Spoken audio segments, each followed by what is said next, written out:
Hi viewers, welcome to our channel. ప్రస్తుతం మనతో పాటు దాము బాలాజీ గారు సీనియర్ జర్నలిస్ట్ ఉన్నారు. వాటితో ఒకసారి మాట్లాడదాం. సార్ నమస్కారం. సార్ నమస్తే. జానీ మాస్టర్ డ్రైవర్ ఆడియో ఒకటి లీక్ అయింది సార్. అతను ప్లస్ అమ్మాయి మాట్లాడుతున్న ఒక ఆడియో ఇప్పుడు సోషల్ మీడియాలో తెగ వైరల్ అయిపోతుంది. మరి ఆ ఆడియోలో అసలు ఏముంది? దాన్ని బట్టి చూస్తే మనకి ఏం అర్థం అవ్వచ్చు అంటే ఇద్దరు వైపు తప్పు ఉందనా లేకుంటే ఒక వైపే? అంటే సోషల్ మీడియాలో అయితే అమ్మాయి వైపు కూడా తప్పు ఉందన్నట్టుగా చర్చ అయితే జరుగుతుంది. మరి మీ ఒపీనియన్ ఏంటి సార్ ఆడియో పైన? మామూలుగా జానీ మాస్టర్ కేసు ఇంకా కూడా కంటిన్యూ అవుతూనే ఉంది. హ్మ్. ఎందుకంటే ఆయనకి మొన్న మధ్యంతర బెయిల్, ఇంటీరియం బెయిల్ వచ్చింది. దానికి కారణం వచ్చి ఆయనకి 'తిరు' అనే సినిమాలో, 'తిరు చిత్రాంబలం' తమిళ్ హ్మ్. సినిమా. అది తెలుగులో 'తిరు' కానీ ఆయనకు వచ్చిందైతే తమిళ్ సినిమాలో. దాంట్లో 'మేఘం కరుగుతుందా' అనే పాట, 'కరిగేనా' అనే పాటకి ఆయనతో కొరియోగ్రాఫర్ సతీష్ కృష్ణ ఇద్దరికి కలిసి అవార్డు వచ్చింది, నేషనల్ అవార్డు. ఓకే. అది తీసుకోవడం కోసం నాకు మధ్యంతర బెయిల్ ఇవ్వండి అని అడిగితే కోర్టు 5 రోజుల మధ్యంతర బెయిల్ గ్రాంట్ చేసింది.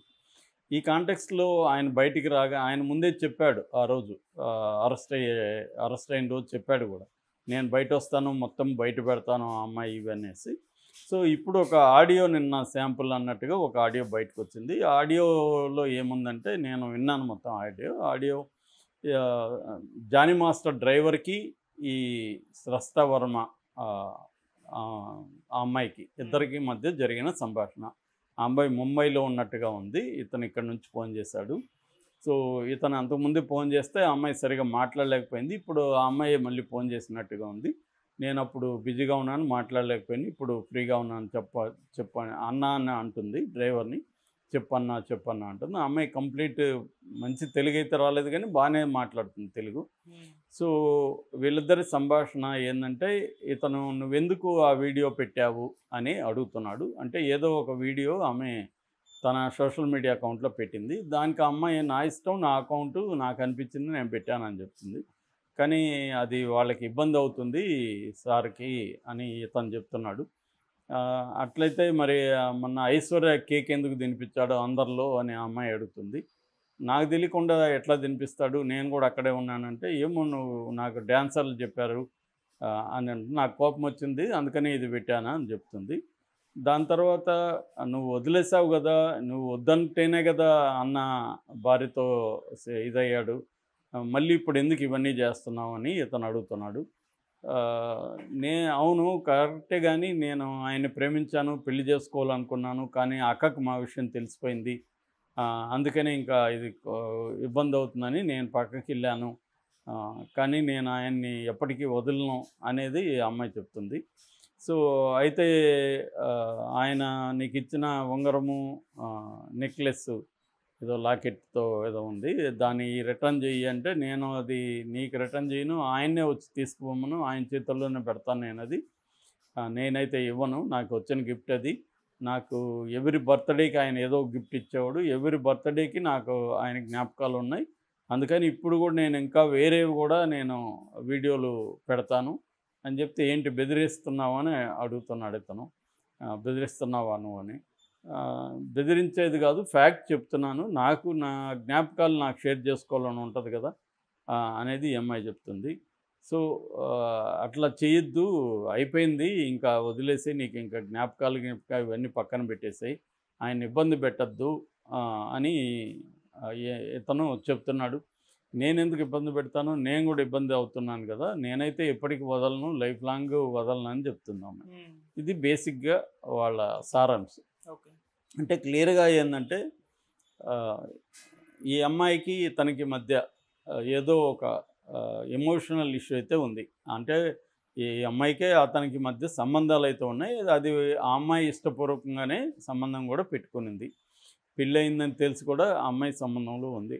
అయితే ఆయన సీక్రెట్గా పెళ్లి చేసుకుందాం అనేది ఆ అమ్మాయి అనుకున్నట్టుంది. అంటే భార్య ఉన్నా కూడా పెళ్లి చేసుకుంది. మరి ఇతను హామీలు ఇచ్చాడా లేదనేది ఈ ఆడియోలో లేదు.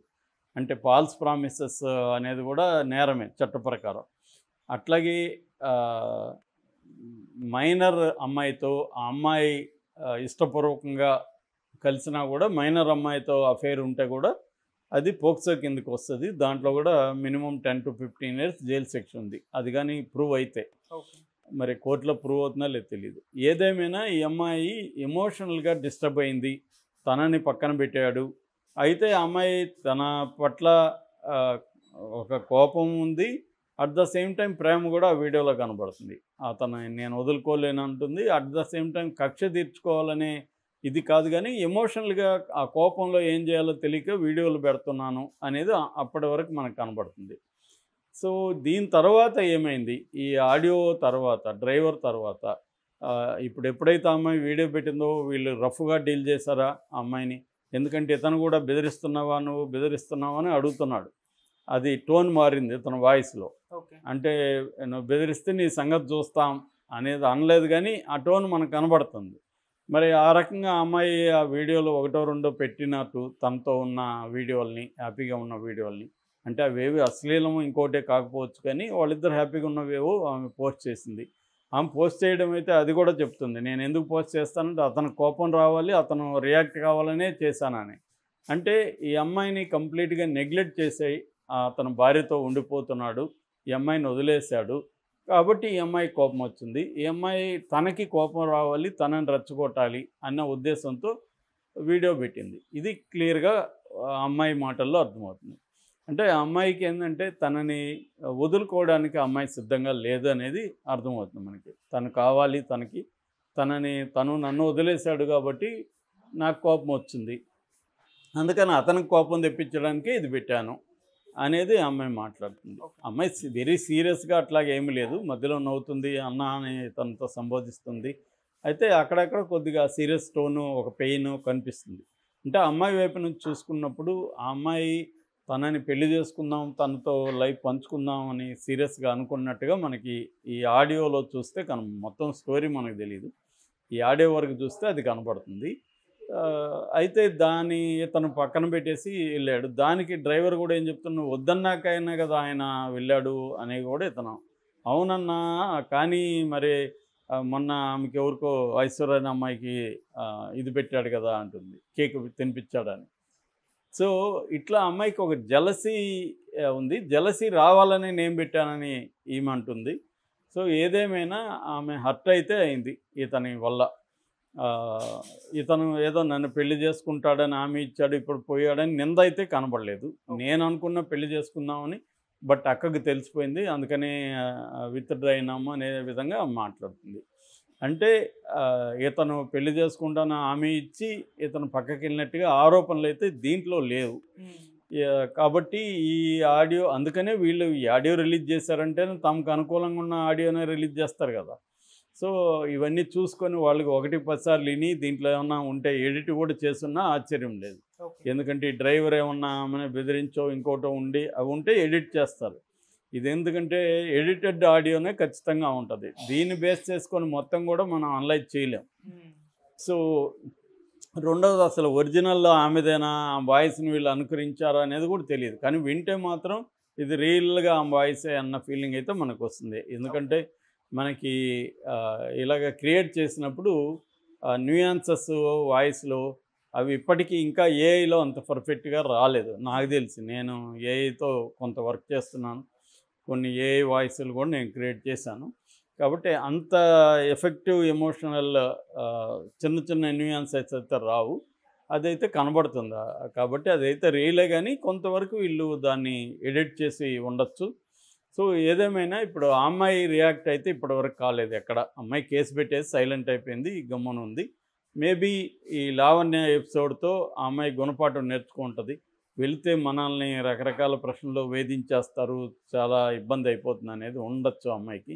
ఎందుకంటే ఆ అమ్మాయి ఔట్ సైడర్, లావణ్య కంటే ఇక్కడ ఆమె పట్టుకోగల సర్కిల్ ఉంది కాబట్టి కొట్లాడుతుంది. ఆమె కొంతమంది యాంకర్లు ఫ్రెండ్స్ ఉన్నారు, కొన్ని ఛానళ్ళు ఆమెకు ప్రోగా ఉన్నాయి. ఈ అమ్మాయిది అలా కాదు. ఈ అమ్మాయి ఔట్ సైడరు కాబట్టి ఈ అమ్మాయికి వ్యతిరేకత ఎక్కువ వచ్చే అవకాశం. ఏదేమైనా మనకి ఓవరాల్‌గా నేను ఇంతకుముందు కూడా చెప్పాను, వీళ్ళిద్దరూ ఆమె ప్రలోభాలకి లోబడిందా, లేకపోతే ఇతను ఛాన్సులు ఇస్తాడు కాబట్టి ఇతనితో అఫైర్ పెట్టుకుందాం అనుకునిందా, ఏదేమైనా ఆమె ఇష్టపూర్వకంగా అయితే ఉన్నింది. ఎందుకంటే 2002లో కూడా యథారాజా తథా ప్రజల్లో వాళ్ళిద్దరు హ్యాపీగానే ఇతను ఆమెను ఇంటర్వ్యూ చేస్తున్నాడు, ఆమె మాట్లాడుతుంది. 1 మంత్ బ్యాక్ కూడా ఈ కేసు పెట్టిన 1 మంత్ ముందు కూడా ఆమె అతన్ని పొగుడుతుంది ఒక ఫంక్షన్లో. సో, ఓవరాల్‌గా ఆమె పబ్లిక్‌గా ఇతనితో మంచిగా ఉన్నప్పటికి కూడా రిలేషన్‌షిప్‌లో స్ట్రెయిన్ అనేది వచ్చింది ఆమెకు. ఇతన్ని పెళ్లి చేసుకుందామని అనుకున్నది, ఇతను పెళ్లి చేసుకోకుండా భార్యతో ఉంటున్నాడు.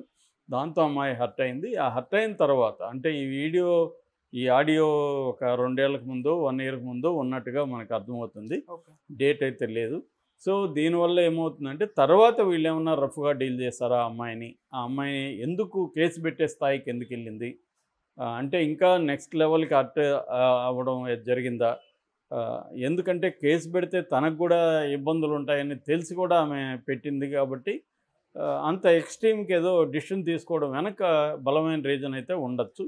అదేందనేది పోలీస్ ఎంక్వైరీలో గానీ మనకు తెలీదు. లేదా ఆమె వచ్చి టీవీ ఛానల్‌కి చెప్పాలి.